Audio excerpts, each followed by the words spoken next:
I was about 25, 26, and I was living in London.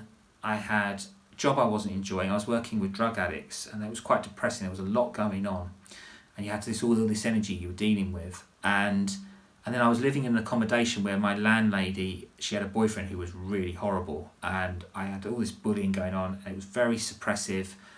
Didn't always have a lot of money, and there was a lot of different things. So by the time I'd worked with all these drug addicts during the day, which was very draining, and then I got home and I was in this draining environment, and it got to that point I had to move out, and I didn't know how I was going to move out because I knew that the way this landlady behaved, I would never get my money back. So I was worried how I was going to move, where I was going to move to, because the way that I was getting this bullying going on.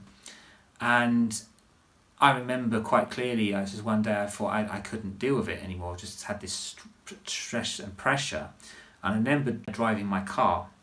I'd written a suicide note, left it in the car, and parked up this car, and I was about 1 o'clock, 2 o'clock, parked on near Tower Bridge to jump off. It's like looking at the water, feeling this hopelessness.